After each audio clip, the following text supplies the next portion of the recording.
Você vai se chocar com a história que vou te contar hoje. Você acredita que a sua maior fraqueza pode ser a sua maior força? E se eu te dissesse que um homem, preso em sua própria cadeira de rodas, se tornou uma das pessoas mais violentas que a cidade já conheceu? A sua vida, antes um mar de lamentos, virou um verdadeiro campo de batalha, e agora ele tem algo que ninguém mais tem. Fique até o fim para descobrir o que é, e como a sua própria história pode ser transformada. Bem-vindo ao canal Contos Inspirados nos Salmos, onde a sua realidade pode ser transformada para sempre. Lembre-se, os fatos narrados aqui são ficção, qualquer semelhança é mera coincidência, e foram produzidos com a ajuda da inteligência artificial sob monitoramento humano para garantir a qualidade. O início do luto e a violência silenciosa. Nesta terra de asfalto e concreto, onde a vida passa à velocidade da luz, existia um homem chamado Elias.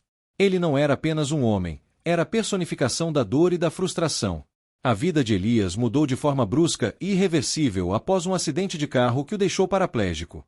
O mundo, que antes era dele para ser explorado a pé, se tornou um labirinto de rampas e portas estreitas. Ele se sentia como um navio à deriva, sem velas, sem rumo, e o luto que sentia era pesado, denso e silencioso. Seu corpo, antes uma ferramenta de força e agilidade, agora era uma prisão.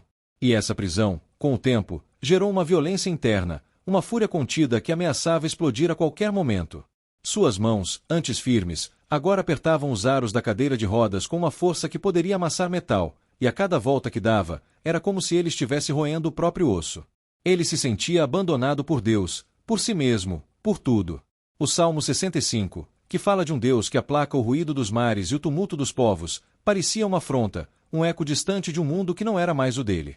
Suas orações, se é que as fazia, eram mais como gritos, exigindo explicações para a dor que o consumia. A violência de Elias não era física, não ainda, era uma violência direcionada a si mesmo e a todos ao seu redor. Ele rejeitava qualquer ajuda, qualquer palavra de conforto, como se fossem flechas atiradas em sua direção. Amigos e familiares, em uma tentativa desesperada de se aproximar, batiam em um muro de pedra. A cada sorriso forçado, a cada estou bem, a cada não preciso de nada, ele estava, na verdade, os expulsando de sua vida. A solidão era sua única companheira, e o silêncio do seu apartamento era ensurdecedor, quebrando a sanidade de sua mente. Ele se tornou um ermitão moderno, isolado em sua cadeira de rodas, em sua dor, em sua raiva. Seu coração se endureceu, e a fé, que antes era uma âncora em sua vida, se desfez como areia nas mãos. A frustração era um veneno que corria em suas veias. Ele olhava pela janela e via a vida acontecendo lá fora, as pessoas correndo, os casais de mãos dadas, as crianças brincando.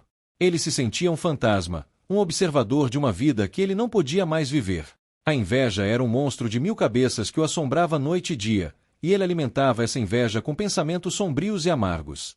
Ele se questionava o porquê de tudo aquilo, o que ele tinha feito para merecer tal castigo. Suas noites eram povoadas por pesadelos, em que ele corria em campos verdes, escalava montanhas, dançava em festas, apenas para acordar e se deparar com a realidade. A violência de Elias era o seu escudo. Ele a usava para se proteger de mais dor, de mais desapontamento. Ele achava que se ele empurrasse todos para longe, ninguém poderia machucá-lo novamente. Seu lema de vida se tornou: é melhor a dor da solidão do que a dor da traição. Ele não sabia que a solidão era, na verdade, a maior das traições, traindo a si mesmo e a todos que o amavam. Essa violência, disfarçada de reclusão e isolamento, era um grito por ajuda, um pedido desesperado por um milagre. No entanto, ele não sabia como pedir, não sabia como se render. A raiva de Elias era um furacão que destruía tudo em seu caminho. Seus pensamentos eram como lâminas afiadas, cortando qualquer resquício de esperança que tentava florescer em seu coração. Ele se sentia como um boneco de pano, jogado em um canto, esquecido pelo mundo e por Deus.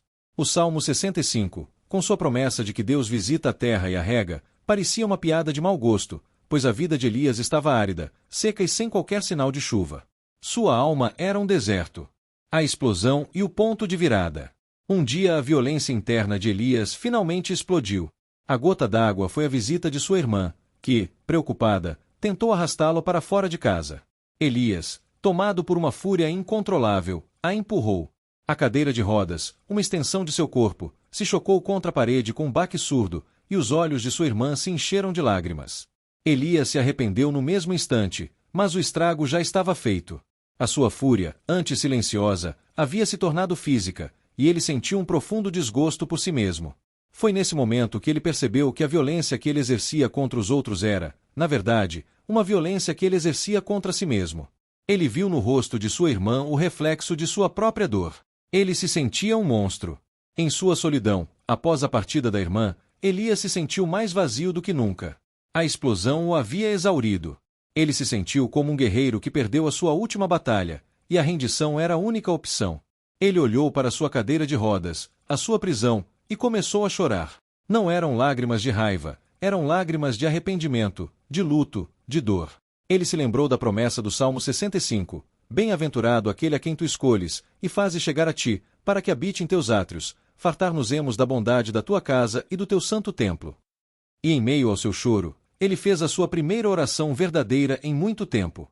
Não era um grito, era um sussurro, um pedido de socorro. Ele estava com os joelhos em seu chão. Elias, então, teve uma revelação. Ele percebeu que a sua maior luta não era contra a sua deficiência, mas contra a sua própria mentalidade. A sua cadeira de rodas não era sua prisão, a sua raiva era. Ele entendeu que, assim como o rio de Deus que enriquece a terra, ele precisava se abrir para receber a graça, a fé e a esperança. Ele precisava deixar de ser o seu próprio inimigo e começar a ser o seu maior aliado. Ele precisava permitir que a sua história se tornasse uma história inspiradora, uma prova viva de que a vida pode e deve ser vivida plenamente. Essa foi a sua primeira grande jornada. A jornada de Elias não seria fácil. Ele sabia disso. O caminho seria longo e tortuoso, e ele teria que enfrentar os fantasmas do seu passado. A esperança de uma nova vida, no entanto, era sua única motivação. Ele começou a se aproximar novamente de sua família e amigos, pedindo perdão por sua violência e por sua arrogância. A sua vulnerabilidade era sua nova força, a sua nova armadura. Ele entendeu que o perdão não é um ato de fraqueza, mas um ato de coragem, uma forma de libertar a si mesmo do peso do passado. Elias decidiu se tornar o que ele tanto precisava, um farol para os outros. Ele começou a usar sua história para ajudar outras pessoas com deficiência. Ele falava em grupos de apoio, em hospitais, em escolas, e a sua mensagem era sempre a mesma. A sua cadeira de rodas não te define, a sua história não te define, o que te define é a sua atitude. Ele se tornou o homem do Salmo 65, o homem que encontrou a sua força na sua maior fraqueza. E a sua vida, antes um campo de batalha, se tornou uma fonte de vida para muitos. A transformação e o novo caminho. A transformação de Elias não foi instantânea, foi um processo lento e doloroso, como a reconstrução de um castelo em ruínas. A cada dia, ele se tornava um pouco mais forte, um pouco mais resiliente. A violência que antes o consumia foi transformada em um poder de vontade inquebrantável. Ele começou a se dedicar a esportes adaptados, como basquete em cadeira de rodas, e descobriu um talento que ele nem sequer sabia que tinha. Ele se tornou o capitão de seu time, e a sua liderança não era baseada em força bruta, mas em pura fé e motivação. Ele era a prova viva de que a deficiência não é um fim, mas um recomeço. As mensagens motivacionais de Elias começaram a se espalhar como fogo em palha. Ele foi convidado a palestrar em eventos e conferências, e sua presença era inspiradora. As pessoas, antes com pena, agora olhavam para ele com admiração e respeito. Ele se tornou um exemplo de superação, e a sua história, antes de dor e sofrimento, se tornou uma prova de que a vida, não importa o quão difícil, é um presente precioso. Ele mostrou ao mundo que a verdadeira beleza não está na perfeição, mas na imperfeição, na luta, na resiliência. Elias usava sua voz para dar voz aos que não tinham. Ele se tornou um defensor incansável dos direitos das pessoas com deficiência, lutando por um mundo mais inclusivo, mais acessível. Ele se tornou a personificação da esperança, e a sua presença era um lembrete constante de que a vida pode ser transformada, que a escuridão pode dar lugar à luz. Ele mostrou a todos que a verdadeira deficiência não é física, é mental. A vida de Elias se tornou uma prova viva de que a fé, a esperança e a resiliência podem mover montanhas. A sua história é um lembrete de que todos nós, em algum momento de nossas vidas, vamos enfrentar o nosso próprio Salmo 65, o nosso próprio momento de escuridão e desespero. E a nossa atitude em relação a essa escuridão é o que vai definir o nosso destino. Você pode escolher se tornar a sua dor ou a sua superação. Elias se tornou o que ele sempre deveria ter sido, um farol, um exemplo, um líder. A sua vida, antes um deserto árido, se tornou um jardim florido, cheio de beleza, de graça, de fé e esperança. O ruído dos mares e o tumulto dos povos que o perturbavam foram substituídos pela melodia da paz e da satisfação. E ele, o homem que antes era consumido pela violência, se tornou um exemplo de amor e de compaixão. O legado e a liberdade. A história de Elias não terminou em sua própria transformação, ela se tornou um legado. Ele criou uma fundação para ajudar pessoas com deficiência a encontrar propósito e alegria na vida. Ele financiou projetos de acessibilidade, comprou cadeiras de rodas para quem não podia pagar e, mais importante, ele plantou a semente da esperança nos corações de milhares de pessoas. As reflexões positivas que ele compartilhava se tornaram um manual de vida para muitos. Ele era o homem do Salmo 65, o homem que transformou seu luto em um hino de louvor, a sua dor em uma fonte de vida. A vida de Elias se tornou um ciclo de bênçãos. Ele se casou, teve filhos, e a sua família era um testemunho vivo de que a vida, mesmo com suas imperfeições, pode ser plena e feliz. Ele ria, chorava, amava, e a sua cadeira de rodas, antes uma prisão, se tornou um trono. Ele era o rei do seu próprio reino, e a sua coroa era sua resiliência.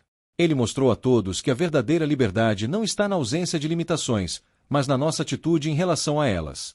A mensagem motivacional de Elias era tão poderosa porque ele a vivia todos os dias, a cada minuto. O Salmo 65 se tornou o hino de sua vida. Tu coroas o ano com a tua bondade, e as tuas veredas destilam gordura. Destilam sobre os pastos do deserto, e os outeiros se cingem de alegria. A vida de Elias era a personificação dessas palavras. Ele, que viveu em um deserto de dor, agora colhia os frutos da alegria e da paz. Ele, que foi consumido pela violência, agora era uma fonte de amor e de compaixão. A sua história era uma prova de que a nossa vida, não importa o quão difícil, pode ser coroada com a bondade de Deus. Elias se tornou o que ele tanto precisava, um exemplo de fé e esperança. Ele nos ensina que, não importa o quão fundo o buraco, sempre há uma luz no fim do túnel. Que a nossa maior fraqueza pode ser a nossa maior força, e que a nossa dor pode se tornar a nossa maior bênção. Ele nos mostra que a vida é um dom, e que nós temos a responsabilidade de vivê-la plenamente, com gratidão e com alegria. A sua história é um lembrete de que a vida não é sobre o que acontece conosco, mas sobre como reagimos ao que acontece conosco. A sua história é uma história inspiradora, uma prova de que a vida pode ser transformada, que a escuridão pode dar lugar à luz, que a dor pode se tornar uma fonte de vida. Elias nos ensina que a verdadeira liberdade não está em poder andar, mas em poder voar, mesmo que a nossa única asa seja a nossa cadeira de rodas. Ele nos mostra que a vida, mesmo com suas limitações, é um presente precioso, e que nós temos a responsabilidade de vivê-la plenamente, com gratidão e com alegria. A história de Elias é um lembrete de que a nossa maior luta não é contra as nossas circunstâncias, mas contra a nossa mentalidade. A sua vida, que parecia um conto de dor e de desespero, se tornou um farol de luz e de esperança. A sua história, antes de dor e de sofrimento, se tornou uma história de superação. Ele nos mostra que a verdadeira liberdade não está na ausência de limitações, mas na nossa atitude em relação a elas. E você, qual é o seu Salmo 65? Qual é a sua maior dor, a sua maior luta? E o que você vai fazer com ela? Vai deixar que ela te consuma ou vai transformá-la em uma fonte de força e de inspiração? Você está pronto para reescrever a sua própria história? Se você foi tocado por esta história, não se esqueça de se inscrever no canal, ativar as notificações e compartilhar com quem você ama. Reforçamos que os fatos narrados aqui são fictícios, qualquer semelhança é mera coincidência, e foram produzidos com a ajuda da inteligência artificial sob monitoramento humano para garantir a qualidade.